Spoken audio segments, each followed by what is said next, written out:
Masters pavilion top में एक बार फिर से आप लोगों का स्वागत है। तो भाई लोगों, एजवेस्टन टेस्ट मैच का दूसरा दिन इंडिया वर्सेस इंग्लैंड जो चल रहा है। तो भाई लोगों, इस टेस्ट मैच का दूसरा दिन तीन के तीनों सेशन भारतीय टीम ने डोमिनेट किए हैं, जीते हैं तीनों सेशन। और क्या गजब की बैटिंग और बॉलिंग का मुजाहरा दिखाया है ग्राउंड के अंदर। जितनी तारीफ की जाए यार सुमन गिल की उतनी कम है। जब पहले दिन का खेल खत्म हुआ था तो भारत का स्कोर 311 रन और 5 महत्वपूर्ण विकेट खो चुका था भारतीय टीम। और छठे विकेट के लिए रविंद्र जडेजा ने लगभग 99 रन जोड़ लिए थे। जब दूसरे दिन खेल शुरू होता है, सुबह सुबह बोक्स पूरी तरीके से पावर से बॉल फेंकते हैं, नया बॉल लिए हुए होते हैं अंग्रेज, और फिर क्या होना होता है। लेकिन रविंद्र जडेजा अड़े रहते हैं, खड़े रहते हैं और दिखाते हैं पूरा का पूरा पेशेंस मैदान के अंदर।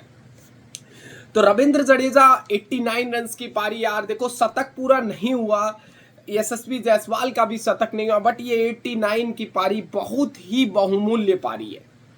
इस पारी की जितनी तारीफ की जाए उतनी कम, क्योंकि रविंद्र जडेजा को लोग बाहर का रास्ता दिखाने का सोच रहे थे कि भाई एजवेस्टन टेस्ट में क्या ज़रूरत है रविंद्र जडेजा की, और रविंद्र जडेजा क्या ही कर रहे हैं, क्या होगा अगर रविंद्र जडेजा नहीं खेलेंगे तो ज़्यादा प्रभाव पड़ेगा। आप एक पेसर खिला सकते हैं, एक प्रॉपर बैट्समैन खिला सकते हो। लेकिन रविंद्र जडेजा ने जो दिखाया, एक पेशेंस दिखाया ग्राउंड पर खड़े होकर, और अपने कप्तान सुमन गिल के साथ मिलकर के शानदार जानदार 203 रन की साझेदारी निभाई छठे विकेट के लिए, और अंग्रेजों को उनके घुटने टेकने के लिए मजबूर कर दिया। और उन्हें इतनी फील्डिंग कराई, 150 ओवर फील्डिंग कराई और उनको थका दिया अंग्रेजों को। वो थके हुए माइंड से जब अंग्रेज बैटिंग करने आए लास्ट सेशन में, अंतिम 20 ओवर बचे हुए थे, तो अंग्रेज अपने 3 विकेट दे बैठे। मात्र 27 रन के निजी स्कोर पर उनके 3 विकेट गिर गए थे, और हैरी ब्रूक भी कुछ कंफर्टेबल नजर नहीं आ रहे थे। लेकिन हैरी ब्रूक बाद में नॉट आउट चले जाते हैं, और जब तक दिन का खेल समाप्त होने तक अंग्रेज 77 रन 3 विकेट के नुकसान पर, और भारत की पूरी पारी 587 रनों पर सिमट गई है। ऐसा बहुत दिनों बाद देखने को मिला है कि भारत की पारी 500 के पार जा रही हो। और यार सुमन गिल, अब बात करेंगे कप्तान, सुपरस्टार, स्टार, क्या बोलूं। इस बंदे को जब ये श्रृंखला शुरू हो रही थी तो बहुत लोग क्रिटिसाइज कर रहे थे। क्रिटिसाइज करने का रीजन एक ही था, सुमन गिल की सेना कंट्रीज में रन्स, कहीं रन ही नहीं दिख रहे थे। इतने सेना टूर्स कर चुके थे सुमन गिल। 91 की एक पारी याद आती है जो गावा में खेली थी। इसके बाद सुमन गिल ने 50 का आंकड़ा भी पार नहीं किया कभी भी, 40, 37, 38। लेकिन इंग्लैंड जाते हैं एज ए कैप्टन। सुमन गिल को भारतीय मीडिया एक लापरवाह कैप्टन करार देती है। यार ऐसा कैसे कह सकते हैं कि जो बंदा अपनी कप्तानी में एक भी मैच नहीं खेला उसे पहले ही लापरवाह कैप्टन? क्योंकि उसने लापरवाही से 1-2 बार विकेट खो दिए। इसलिए जब उस बंदे के सर पर जिम्मेदारी आती है तब पता चलता है कि वो लापरवाह नहीं, एक जिम्मेदार इंसान है। आज शुभमन गिल ने दिखाया कि पहली पारी में मैंने 147 रन बनाए थे पहले टेस्ट मैच की, उतने से काम नहीं चलेगा, मुझे और कुछ करना होगा, मुझे और मैदान पर टिकना होगा। तो शुभमन गिल ने आज शानदार जानदार 269 रन की रन बनाए, और 269 रनों में शुभमन गिल ने 387 गेंदों का सामना किया, 30 चौके लगाए और 3 छक्के मारे। भाई जितनी तारीफ की जाए उतनी कम है सुमन गिल की, क्योंकि सुमन गिल ऐसे पहले कप्तान बन गए हैं जिन्होंने दोहरा शतक लगाया है, और दोहरा शतक लगाया है सेना कंट्रीज में। ऐसे वो पहले बैट्समैन बन चुके हैं, एशियाई कप्तान बन चुके हैं पहले, जिन्होंने सेना कंट्रीज में दोहरा शतक लगाया है। सुमन गिल ऐसे पहले बल्लेबाज बन गए हैं जिन्होंने सेना कंट्रीज में हाईएस्ट स्कोर बना दिया है 269। मतलब सुमन गिल की ये जो पारी है वो रिकॉर्ड तोड़ पारी है भाई। भाई रिकॉर्डों की झड़ी लगा दी शुभमन गिल ने आज। भाई गजब की पारी है और शुभमन गिल ने मास्टर ब्लास्टर सचिन तेंदुलकर के द्वारा खेली गई मास्टर क्लास 241 रनों की पारी सिडनी के मैदान पर उसको भी पीछा छोड़कर आज 269 रन की पारी को अपने नाम कर लिया है। यार देखो गिल आज जो गिल की पारी है पूरी फ्लॉलेस है। कोई भी हाफ चांस भी इस पारी में क्रिएट नहीं हुआ। कोई भी ऐसा एलबीडब्ल्यू का अपील नहीं हुआ। एक एलबीडब्ल्यू का अपील हुआ था बट उसमें एज लगा था तो बैट्समैन ने कुछ तो किया ऐसा। ना कोई अंपायर्स कॉल हुई ना कोई कैच छूटा। तो 269 रन की पारी इतनी महत्वपूर्ण मानी जा रही है शुभमन गिल की, क्योंकि इसमें ऐसा कुछ नहीं हुआ कि शुभमन गिल परेशान दिखे हों, हताश दिखे हों, थके हुए दिखे हों या थक गए हों, चलो बोर हो गए अब शॉट मार देते हैं। शुभमन गिल ने अपनी इस मैराथन पारी के अंदर कभी भी कोई भी बुरी तरीके का गेस्चर नहीं दिया, इसलिए इस पारी की महत्वता और भी बढ़ जाती है। शुभमन गिल पे प्रॉपर बात हो चुकी है, क्योंकि शुभमन गिल यार देखो आज दिन है उस बंदे का। एक कप्तान है, कप्तान होने के बावजूद 2 ओवर फील्डिंग करने नहीं आया, तीसरे ओवर फील्डिंग करने आया, पहली गेंद पे विकेट मिल जाता है। क्या दिन है उस लड़के का। दूसरी गेंद पर विकेट मिल जाता है, क्या दिन है उस लड़के का। इसीलिए कहते हैं कि अगर किस्मत हो तो धोनी जैसी हो, जिसने कप्तानी संभाली वर्ल्ड कप जीत लिया, कप्तानी संभाली वर्ल्ड कप जीत लिया, कप्तानी संभाली चैंपियंस ट्रॉफी जीत ली, आईपीएल जीत लिए, ट्रॉफियों के खुमार में भर गया, लेकिन जब सेना कंट्रीज में टेस्ट क्रिकेट खेलने गए तो नहीं जीत पाए। सबसे बड़ी कहानी सेना कंट्रीज में टेस्ट क्रिकेट में जीत दिलाना। इसीलिए विराट कोहली का नाम सबसे ऊपर आता है, क्योंकि विराट कोहली ने सेना कंट्रीज में टेस्ट क्रिकेट में आंख डालकर उन अंग्रेजों को, उन कंगारुओं को, उन कीवियों को और उन साउथ अफ्रीकन्स को दिखाया कि ऐसे टेस्ट क्रिकेट खेलते हैं, हम तुम्हारे घर में आकर जीतेंगे।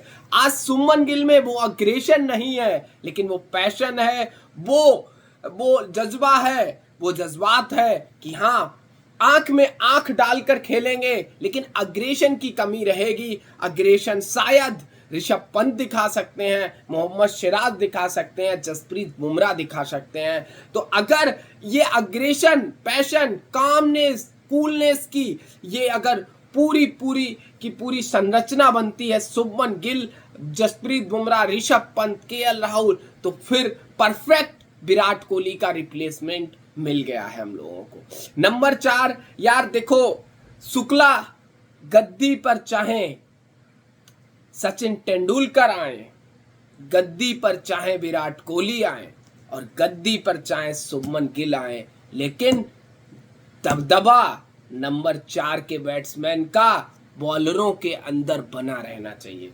तो वही सेम बॉलरों के अंदर इस बार दबदबा नहीं था कि विराट कोहली नहीं है तो हो सकता है कि जो गेंदबाज हैं वो हावी हो जाएं, लेकिन शुभमन गिल ने कहा बॉलरों की ऐसी की तैसी अब दिखाते हैं तुमको। तो शुभमन गिल की बहुत बेहतरीन पारी भाई। देखो बहुत कुछ शुभमन गिल के बारे में मैंने बोल दिया है, जितना मैं बोल सकता था शुभमन गिल के बारे में उतना मैंने बोल दिया। यार देखो एक और बंदे वॉशिंगटन सुंदर, पारी तो 42 रनों की है, लेकिन 7वें विकेट के लिए साझेदारी हो जाती है 144 रन की। भारत का जब छठा विकेट गिरता है तो उस समय स्कोर होता है 414 रन।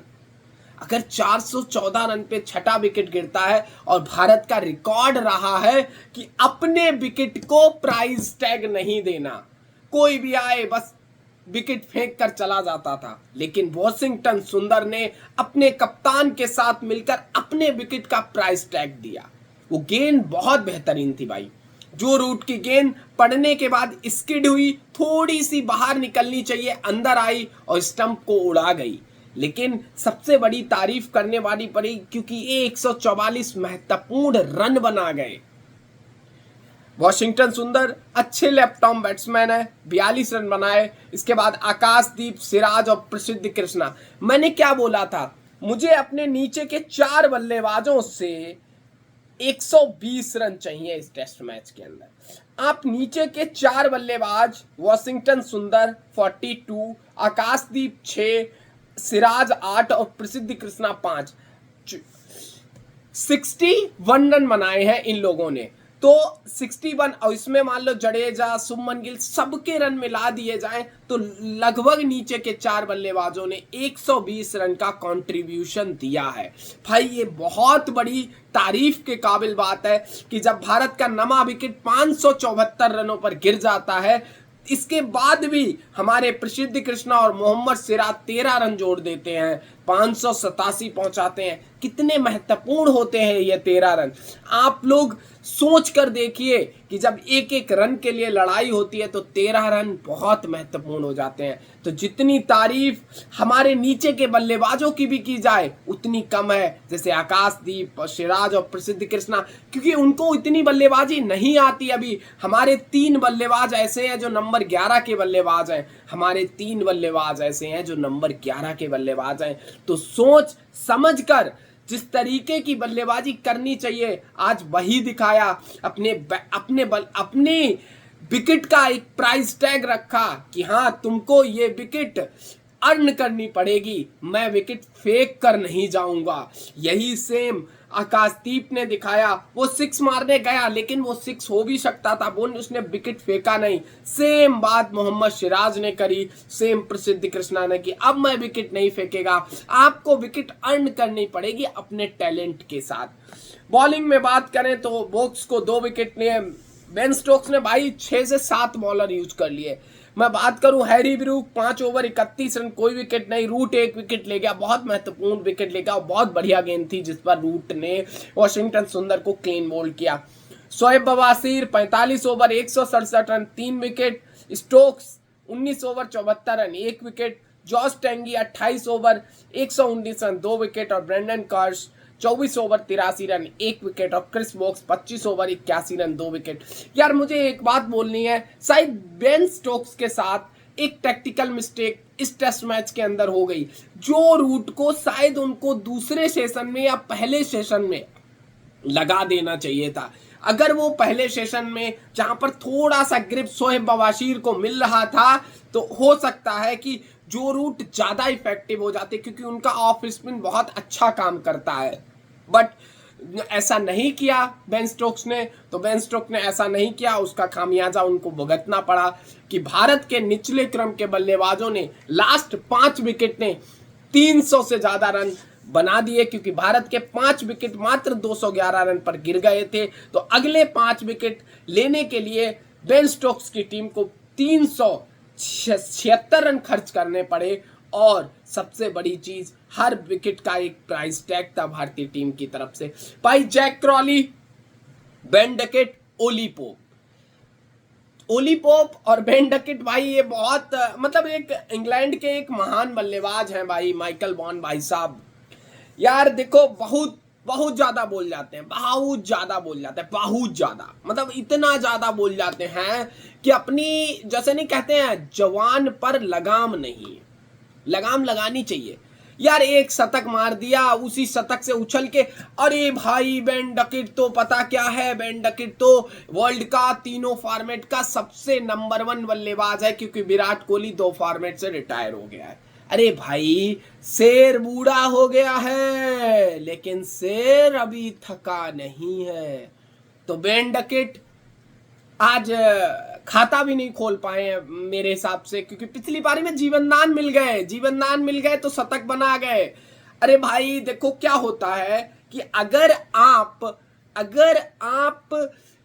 पिच की कंडीशंस को नहीं समझेंगे, रिस्पेक्ट नहीं करेंगे, तो आप बड़ा स्कोर खड़ा नहीं कर सकते। ये बात आज गांठ बांध कर रख लो, आप लोग भी रख लो। अगर आप क्रिकेट खेलते हैं आपको पिच को, कंडीशंस को रिस्पेक्ट करनी पड़ेगी, बेसबॉल नहीं खेलनी पड़ेगी। अरे भाई बेसबॉल एरा में पहली बार इतिहास बन गया, 587 रन किसी टीम ने बेसबॉल की टीम पर ठोक दिए।